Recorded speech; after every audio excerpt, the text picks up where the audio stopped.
دوسری چیز جس پر اللہ نے پابندی لگائی بنی اسرائیل پر، وہ ہفتے کے دن مچھلی کا شکار، کیونکہ ہفتے کو مچھلیاں بہت زیادہ آیا کرتی تھیں. اللہ نے کہا تمہارے گناہوں کی سزا ہے کہ ہفتے کے دن تمہیں صبر کرنا پڑے گا. تو فش بھی کیا چیز ہے بھائی؟ صحت کے لیے بہت مفید نہیں ہے بلکہ بہت مفید ہے. لوگ فش بھی نہیں کھاتے ہیں تو پتہ نہیں ایک مہینے میں ایک دفعہ ڈاکٹر نے کہا تھا کہ ایک فش کھا لینا، اور وہ پکاتے کیسے ہیں؟ اس کو کڑھائی میں ڈال دیتے ہیں، تیل میں آئل میں ڈال کے اس فش کا بیڑا غرق. وہی جو بازاروں سے آئل خرید رہے ہیں اس میں پکوڑے کی طرح اس کو اس کی پروٹین سب ختم، اور وہی تیل پھر کھا رہے ہیں. تو کہتے ہیں فش کے فائدے ہی نہیں ہو رہے. تو ایسے تو کوئی فائدہ نہیں ہوگا. فش آپ کھائیں یا تو اسٹیم کر کے کھائیں یا بہت ہلکے آئل پہ ہلکی آنچ پہ اس کو، کیونکہ مچھلی میں پروٹین تیز آنچ پہ وہ ختم ہو جاتے ہیں نا اس کے. یا اس کو آپ گرل کر کے کھا لیں اور پھر خوب کھایا کریں. سمجھ رہے ہو؟ یہ نہیں کہ مہینے میں ایک دفعہ آپ نے دھونے والے ڈاکٹر کے مشورے پر. یہ 11 بادام تھوڑی ہیں جو آپ نے صبح. دیکھو بنگلہ دیش کے لوگوں کی آوازیں بڑی اچھی، میں نے جتنے اچھے قاری دیکھیں زیادہ تر بنگلہ دیش کے دیکھیں. ہمارے جامعہ میں ایک بنگلہ دیش کے استاذ ہیں، 50 سال عمر ہو گئی اب تک بال کالے ہیں. کیوں؟ مچھلی کھاتے آ رہے ہیں ہمیشہ سے. سمجھتے ہو کہ نہیں سمجھتے؟ تو فش کھانے سے آپ کی آنکھیں، وزن نہیں بڑھتا، ویٹ صحیح رہتا ہے. تو یہ چیزیں کھانی چاہیے. پیسہ اڑا رہے ہیں بحریہ ٹاؤن میں پلاٹ چاہیے بحریہ ٹاؤن میں. کھاؤ مرضی جو مرضی گند کھاتے رہو، پلاٹ مل گیا ہمیں. پہلے اپنی ہڈیوں کو بناؤ میرے بھائی، ان میں سریا ڈالو. خیر، تو جب اللہ تعالیٰ نے بنی اسرائیل پر پابندی لگائی کہ تم نے ہفتے کے دن مچھلی کھانی نہیں، شکار نہیں کرنا ہے، لیکن اللہ نے آزمایا ایسے کہ ہفتے کے دن مچھلیوں بہت آیا کرتی تھی. تو قرآن کہتا ہے کہ 3 حصوں میں بنی اسرائیل بٹ گئے. ایک وہ جنہوں نے کیا کیا، انہوں نے کہا کھاؤ یار، اور تھوڑا تھوڑا ان کے دل میں اللہ کا خوف بھی تھا. تو ڈائریکٹ شکار کرنے کے بجائے انہوں نے کہا یہ ہفتے کو اتنی آتی ہیں اور ہفتے کو پھر یہ چلی جاتی ہیں، اتوار کو اتنی آتی نہیں ہے، تو ہفتے کو جال لگا کے ان کو پھانس لو، نکالو اتوار کو. تو بات تو وہی ہو گئی نا، ہفتے کو ہی آئیں گی تو ان کو کیا کر لو، پکڑ لو، اور نکالو کس دن؟ اتوار کو. تھوڑا سا صبر کر لیتے بھائی، کہ جب اللہ نے ہفتے کو پابندی لگائی ہے، اس کا مطلب یہ جو ہفتے کے دن زیادہ آ رہی ہیں تو یہ اللہ کی طرف سے کیا ہے؟ آزمائش ہے. تو وہ اللہ ہم سے ویسے بھی تو نوالا چھین سکتا ہے نا. تو جب اللہ نے پابندی لگائی ہے تو اللہ ہم سے ویسے بھی چھین سکتا ہے. تو اللہ کی پابندی پر عمل کر لو، یہ سوچ کر کہ یہ ہمارے لیے اللہ کی نعمت نہیں ہے بلکہ کیا ہے؟ آزمائش ہے. لیکن انسان شہوت سے جب مغلوب ہوتا ہے نا تو پاگل ہو جاتا ہے، اس کی عقل پہ پردے پڑ جاتے ہیں. اس لیے علماء کہتے ہیں کہ سب سے زیادہ ناکام وہ شخص ہے جس کو اپنی خواہشات پہ کنٹرول نہیں ہے. ہمارے حضرت یہ آیت جب پڑھتے نا تو فرماتے تھے کہ یہ جو بے پردہ عورتیں مارکیٹ میں گھوم رہی ہیں نا، یہ بنی اسرائیل کی مچھلیاں ہیں. اللہ نے کیا کہا؟ عورت کو بری نیت سے مت دیکھو، پابندی لگا دی.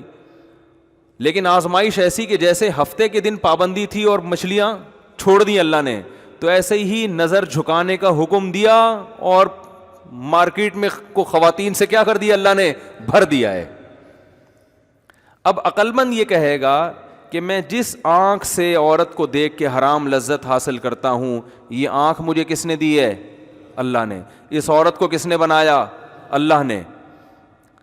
قل ارأيتم ان اخذ الله سمعكم وابصاركم وختم على قلوبكم من الہ غیر اللہ یاتیکم بی. اے نبی آپ ان سے پوچھئے کہ اگر اللہ تم سے دیکھنے کی طاقت کو سلب کر لے، سننے کی طاقت چھین لے، تو کوئی خدا ہے کہ اللہ کے ان نعمتوں کے چھیننے کے بعد وہ تمہیں یہ نعمتیں واپس لوٹا دے؟ کتنے لوگ ہیں بینائی چلی گئی، ڈاکٹر نے جواب دے دیا یہ بینائی واپس نہیں آ سکتی. یہاں ایک نوجوان ملنے کے لیے آیا، اس کی عمر 18 سال، کہہ رہا بیٹھے بیٹھے میری بینائی غائب ہو گئی، دنیا اندھیری ہو گئی، اور ڈاکٹروں نے بتایا کہ ایسی بیماری ہے اس کا کوئی علاج نہیں، یہ نہیں آ سکتی واپس. ساری زندگی کے لیے نابینا ہو گیا. کس قدر خوف کی بات ہے بھائی، کہ جو حرام لذت حاصل کر رہے ہیں وہ یہ بھی تو سوچیں کہ جس خدا نے دیکھنے پر پابندی لگائی ہے اس کو ابھی بھی پورا کنٹرول ہے, وہ دیکھے غافل نہیں ہوا ہے, وہ چاہے یہ بینائی ہم سے چھین سکتا ہے, نہیں چھین رہا تو اس کا یہ مطلب نہیں ہے کہ وہ ہم پہ مہربان ہے, اس کا مطلب اس سے بڑی سزا دینے کے لیے تیاری کر رہا ہے وہ. تو حضرت فرمایا کرتے تھے جب بھی عورتوں پہ نظر پڑے نا جو بازاروں میں گھوم رہی ہیں, کیونکہ بد نظری بہت آسان ہو گئی ہے, پہلے بڑی مشکل تھی, پہلے خواتین پرانے زمانے میں برقعے میں ہوا کرتی تھی, افسوس غم بھی ہوتا تھا کوئی دیکھتے ہوئے پکڑے نہ جائیں پٹیں گے, چھپ چھپا کے دیکھ رہے ہیں, کہیں کھڑکی سے جھانک رہا ہے, کوئی دیوار پھلانگتے ہوئے پکڑا گیا, صحیح ہے نا. اور اب تو کچھ بھی نہیں ہے, اب تو فخر سے بتا رہے ہوتے ہیں لوگ جا کے ایک دوست ایک دوسرے کو بتا رہے ہوتے ہیں. تو یہ جو گناہ آسان ہو گیا نا, تو گناہ کا آسان ہونا اس کی علامت نہیں ہے کہ اللہ ہم پہ مہربان ہو گیا ہے, اللہ نے ہمارے لیے نعمتوں کے دروازے کھول دیے. گناہ کا آسان ہونا اس کی علامت ہے کہ اللہ کی طرف سے آزمائش بڑھ گئی ہے, بڑھ گئی ہے آزمائش. تو بنی اسرائیل کو ہفتے کو دن پابندی لگائی, اور مچھلیاں ہول سیل کے حساب سے کس دن آ رہی ہیں, ہفتے کو. اب ان کو کامن سینس استعمال کرنی چاہیے تھی کہ یار مچھلی کو ہفتہ اتوار کا کیا پتا, یہ جو ہفتے ہی کو لازمی آ رہی ہے یہ ہمارا امتحان ہے. لیکن کیا کیا, ایک فریق نے کیا کیا, جال لگا دیا, اور شکار کرنا جال لگا لیتے تھے ہفتے کو اور اتوار کو نکال لیا کرتے تھے, کہ دل کے خوش کرنے کو غالب خیال اچھا ہے نا, کہ لوگ کہیں گے یار یہ تو منع کیا ہے پیغمبر نے, تو کہیں کوئی بات نہیں, ہم کوئی ہفتے کو تھوڑی, ہم تو اتوار کو نکال رہے ہیں شکار. تو یہ وہ ہیلا ہے جو حرام ہے. ہیلوں کی بھی دو قسمیں. ٹیلی ویژن پہ ایک مشہور اسکالر ہیں, میں نام نہیں لوں گا, اکثر آتے رہتے ہیں, تو کسی نے بتایا کہ ایک مفتی نے یہ ہیلا بتایا ہے, اگر اس ہیلے پر عمل کر لیں تو یہ چیز جائز ہو جائے گی. تو آج کل قرآن و حدیث کے نام پہ نا جو بھی بیٹھ جائے بس وہ حدیثوں کے ریفرنس پیش کر دے, لوگ متاثر ہوتے ہیں. تو انہوں نے فوراً کہا یہ ہیلے ویلے حنفی فقہا نے لکھے ہیں, حنفیوں کو لتاڑنا شروع کر دیا بیٹھ, یہ حنفی مولویوں کا کام ہے ہیلے بتانا, یہ سود سے بچنے کا ہیلا, یہ فلانے کام کا ہیلا. ہیلے اسلام میں کیا ہیں, حرام ہیں. اور پھر یہی بنی اسرائیل نے ہیلے کیے اور اللہ نے ان کو کیا دے دیا, عذاب دے دیا. تو میں تو تھا نہیں, میں نے کہا میں ان کے پاس بیٹھا ہوتا تو میں ان سے عرض کرتا, اور لوگ تو خوش ہوتے ہیں ماشاءاللہ, کیسی زبردست بات کی. اور حنفی سارے علماء جتنے بھی تھے ان کو کیا قرار دے دیا, گمراہ. اس لیے کہتے ہیں پراپر طریقے سے جب تک علم حاصل نہ ہونا انسان گمراہی پھیلاتا ہے. نیم ڈاکٹر خطرہ جان ہوتا ہے کہ نہیں ہوتا, نیم حکیم نیم ڈاکٹر, تو ایسے ہی نیم علم بھی کیا ہے, خطرہ ایمان ہے. قرآن سے ہی پتہ چلتا ہے کہ جائز ہیلے بھی ہوتے ہیں اور ناجائز ہیلے بھی ہوتے ہیں. بنی اسرائیل کا جو ہیلا تھا وہ بھی ہیلا تھا مگر حرام تھا. ایک ہیلا خود اللہ نے بتایا ہے. حضرت ایوب علیہ الصلاۃ والسلام جب بیمار تھے نا, تو آپ کی زوجہ نے آپ کی بہت خدمت کی, بہت زیادہ خدمت کی. لیکن جب انسان بیمار ہوتا ہے تو طبیعت میں ذرا چڑچڑاپن پیدا ہو جاتا ہے, ایسا ہی ہے نا. تو کسی موقع پر خدمت میں ذرا کوتاہی ہو گئی, تو حضرت ایوب علیہ السلام نے قسم اٹھائی کہ میں صحیح ہو گیا تو اللہ کی قسم تجھے 100 کوڑے ماروں گا میں. غصے میں نا حضرت ایوب علیہ السلام نے یہ قسم اٹھا لوں گا. اب جب غصہ ختم ہوا تو احساس ہوا کہ اتنی وفادار بیوی جو بیچاری اتنی خدمت کر رہی ہے, تھوڑی سی کوتاہی ہو گئی, اس کو کوڑے مارنا تو کسی بھی طرح بولو نا بنتا ہی نہیں ہے. لیکن پیغمبر قسم اٹھا کے پوری نہ کریں تو پیغمبر کو اس پہ بھی ضمیر مطمئن نہیں ہے. بھائی اللہ کے نام کی قسم اٹھائیے, کہ قسم اٹھا کے پورا نہ کرنا یہ تو اللہ کے نام کی ایک قسم کی, یعنی آپ نے اللہ کو وہ عظمت نہیں دی جو اس کا حق بنتا ہے.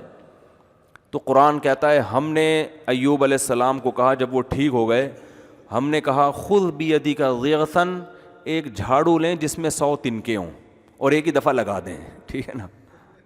ولا تحنس, اور آپ قسم میں حانس نہ ہو, قسم نہ توڑیں, قسم بھی پوری ہو جائے گی. اور بیوی کو بھی پتہ ہے کہ یہ ذلت کے لیے نہیں لگایا جا رہا بلکہ یہ اپنا ایک فارمیلٹی پوری کی جا رہی ہے. تو یہ بھی ایک ہیلا ہے یا نہیں ہے, بولتے کیوں نہیں بھائی, یہ بھی ایک ہیلا ہے, تدبیر ہے. تو حنفی علماء جن ہیلوں کو جائز قرار دیتے ہیں وہ اس قسم کے ہیلے ہیں, وہ برائی سے بچنے کے لیے ہیں.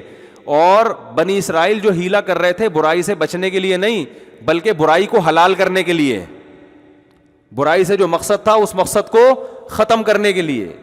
مقصد وہی حاصل ہو رہا ہے. ایک ہیلا وہ ہوتا ہے جو حرام کو حلال کر دے, اور ایک ہیلا وہ ہوتا ہے جو حرام سے بچنے کے لیے ہوتا ہے. تو بچنے کے لیے جو ہیلا ہوگا وہ نہ صرف جائز ہوگا بلکہ پسندیدہ ہوگا, کیونکہ اس سے شریعت کے مقاصد حاصل ہو رہے ہیں. اور یہ ہیلے حدیث سے بھی ثابت ہے کہ وقت موضوع چینج ہو جائے گا, ورنہ میں حدیث کے بھی حوالے دیتا کہ سود سے بچنے کا نبی نے ہیلا بتایا صحابی کو, رزلٹ وہی ہو رہا ہے, لیکن آپ نے حکم دیا کہ اس طرح سے کر لو گے تو یہ کاروبار جائز ہو جائے گا, اس طرح سے کرو گے تو یہ سود بن جائے گا. نتیجہ دونوں میں ایک ہی نکل رہا ہے. تو اس لیے علم ہمیشہ اہل علم سے سیکھا جائے گا. کوئی بھی اٹھ کے حدیثوں کے ریفرنس دینا شروع کر دے یہ معتبر نہیں ہے. جیسے کسی ڈاکٹر کے پاس کبھی گئے اور ڈاکٹر نے کہا آپ کو یہ بیماری ہے تو اس کے لیے فلاں دوا کھائیں, میڈیکل سائنس کی فلاں کتاب کے صفحہ نمبر فلاں پہ لکھا ہوا ہے, کھا لیں. کبھی ایسا ہوتا ہے؟ آپ بولو گے جی میں نے کتاب کے حوالے دیکھنے ہوتا تو آپ کے پاس کیوں آتا, میں حوالہ ہی نا, میں میڈیکل سائنس کی کتاب نہ پڑھ لیتا. ڈاکٹر بتائے گا کہ بھائی یہ جو حوالہ ہے یہ کس کے لیے ہے اور کس کے لیے نہیں ہے, یہ ہر ایک کے لیے نہیں ہے. ہر چیز کتاب میں پوری ڈیٹیل سے تھوڑی ہوتی ہے. ڈاکٹر بتائے گا کہ بھائی یہ جو حوالہ لکھا ہوا ہے یا آپ نے اس بیماری میں یہ دوا کھانی ہے, میں دوسری کتاب کا بھی حوالہ دیتا ہوں کہ اس میں لکھا ہوا ہے کہ یہ ان لوگوں کے لیے جن کی عمر 60 سال سے زائد ہو, یا جن کو یہ بیماری نہ ہو. یہ 10 چیزیں ہوتی ہیں.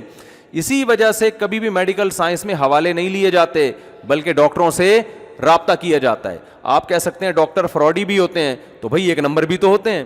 تو یہ تحقیق کی جاتی ہے ان میں کون ایک نمبر ہے اور کون 2 نمبر ہے. تو اسی طرح مسائل کے معاملے میں عوام پر لازم ہے کہ وہ تحقیق کرے کون 1 نمبر مفتی ہے, کون 2 نمبر ہیں. تو جو قابل اعتماد ہے ان کی رائے کو فالو کرے. پھر وہ یہ فروعی مسائل میں, عقیدے میں نہیں. عقائد میں تو ڈائریکٹ قرآن و سنت ہی کو فالو کیا جائے گا. تو خیر, تو اللہ نے بتایا کہ بنی اسرائیل میں 3 جماعتیں بن گئیں. ایک جماعت وہ بن گئی جس نے دبا کے مچھلی کا شکار شروع کر دیا. ایک جماعت وہ ہو گئی جس نے مچھلی کا شکار نہیں کیا, انہوں نے اپنے آپ کو بچا لیا. لیکن ایک جماعت وہ تھی جنہوں نے اپنے آپ کو بچایا بھی اور جو شکار کر رہے تھے ان کو روکنے کی کوشش بھی شروع کر دی. تو یہ ہوتے ہیں نمبر 1. یہ کون ہوتے ہیں کہ بھائی خود بھی ٹھیک بننا ہے اور معاشرے کی اصلاح کی بھی کوشش کرنی ہے. اور ایسے ترغیب دی ان کو کہ وہ نہیں مان رہے تھے, وہ حیل و حجت شروع کر دی انہوں نے کہ ہم اتوار کو شکار کر رہے ہیں, ہفتے کو تھوڑی کر رہے ہیں. تو اللہ فرماتے ہیں جو درمیانی طبقہ تھا نا, جو خود تو شکار نہیں کر رہا تھا لیکن تبلیغ بھی نہیں کر رہا تھا, انہوں نے تبلیغ کرنے والوں کو کہا لما تعظون قوما اللہ مہلکہم او معذبہم عذابا شدیدا, کہ تم ایسی قوم کو کیوں نصیحت کر رہے ہو جن کی ہلاکت کا اللہ نے ارادہ کر لیا ہے. کیونکہ یہ تو ماننے والے نہیں ہیں, تو ان کو تبلیغ کا کیا فائدہ, چھوڑ دو ان کو اپنے حال پہ. یعنی انہوں نے جو دعوت دینے والے تھے ان کو بھی سمجھانا شروع کیا کہ انہوں نے تو مرنا ہی مرنا ہے. تو وہ جواب میں کیا کہتے ہیں, معذرۃ الی ربکم ولعلہم یتقون, شاید بچ جائیں. بھائی کتنی فکر تھی دیکھو ان میں, ان کو پتا تھا کہ یہ ماننے والے نہیں ہیں, لیکن کہا کہ یہ تو ہمارا خیال ہے نا کہ نہیں مانیں گے. 0.001% چانس تو ہے نا کہ شاید مان جائیں, شاید مان جائیں. 0.001% چانس ہے کہ شاید مان جائیں. اور اگر نہیں بھی مانے, معذرۃ الی ربکم, کل قیامت میں ہم اپنے رب کو کہہ سکیں گے کہ اللہ ہم نے روکنے کی کوشش کی تھی, تو ثواب تو مل جائے گا نا ہمیں. تو یہ کون لوگ ہوتے ہیں, خاندانی. کیا کہلاتے ہیں ایسے لوگ معاشرے میں, خاندانی, جو کہتے ہیں یار اپنا کام کیے جاؤ. تو یہ جو دعوت دینے والے لوگ ہوتے ہیں, اچھا اللہ نے پھر ہلاک کر دیا ان کو, بندر اور خنزیر بنا دیا. اللہ تعالی ہم سب کو بچائے. اللہ تعالیٰ فرماتے ہیں فجعل منہم القردۃ والخنازیر. اللہ جب وہ رات کو سوئے ہیں نا, جنہوں نے مچھلی کا شکار کر رہے تھے, رات کو سوئے ہیں تو صبح اٹھے تو کوئی بندر بن چکا تھا, کوئی خنزیر سور کی شکل بن چکی تھی کسی کی. پھر حدیث میں آتا ہے 3 دن کے بعد اللہ نے ان سب کو ختم کر دیا. یہ جو نسلیں بندروں کی اور سور کی چل رہی ہیں, ان کا ان بنی اسرائیل سے کوئی تعلق نہیں ہے. لوگ ان کو پکڑ کے کوٹنا شروع کر دیتے ہیں بعض دفعہ کہ یار یہ وہی ہیں, انہوں نے نافرمانی کی تھی. تو اللہ نے ان کو ہلاک کر دیا, پھر ختم کر دیا اس نسل کو.